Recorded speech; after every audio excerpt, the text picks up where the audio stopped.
Indian Charlie Chaplin Rajababu ఒకప్పుడు వెండితెరని ఏలిన దిగ్గజ నటుడు. అసాధారణమైన నటనతోని ఆయన ప్రేక్షకుల్ని ఎంతగానో మెప్పించాడు. 2 దశాబ్దాలకు పైగా ఆయన కామెడీతోని తెలుగు ప్రజలందరినీ ఉర్రూతలూగించిన నటుడు. నటనతోనే కాకుండా ఆయన నిర్మాతలకు కూడా ఒక ఊపిండి అనుకోండి.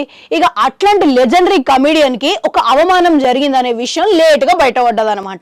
రాజాబాబు తీరు నచ్చగా ఒక నటుడు ఒక సైన్మాల నుంచి ఏకంగా తీసేసిండ్రు అని చెప్పేసి ఇంటర్వ్యూలా ఆయన సోదరుడు చిట్టిబాబు అన్నాడట. ఫస్ట్ సైన్మాలనే మొదటి సీన్ లోనే రేలంగి గారి కాంబినేషన్ లో ఆయనకి సీన్ పడ్డదట.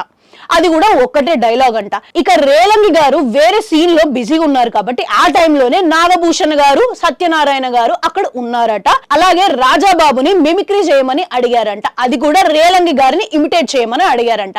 దాంతోని రాజాబాబు రేలంగి గారిని ఇమిటేట్ కూడా చేశాడంట. ఇక సడన్ గా ఆ టైంలోనే లోపల నుండి ఒక పిలుపు వినిపించిందంట. ఇక ఆ పిలుపు వినిపించిన తర్వాత ఆయన పరిగెత్తుకుంటూ వెళ్లేసరికి అక్కడ ఇచ్చిన డైలాగ్ కూడా రేలంగి గారి స్టైల్లో ఆయన చెప్పడం వల్ల ఇంకా అంతే అండి.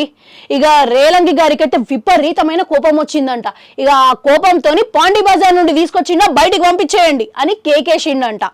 ఇక ఎంత మంది చెప్పినా వినలేదంట. ఇక లాస్ట్ కి ఆ సైన్మాల నుండి రాజాబాబుని తీసేసిరంట.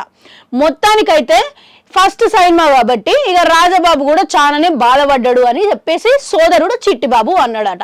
విన్నారు కదా, సరదాకి చేసిన పని వల్ల ఇలా జరిగింది. కాబట్టి మీరు కూడా ఏదైనా పని చేసే వల్ల జరంతా ఆచితూచి అడుగులేయండి. మళ్ళీ కలుద్దాం.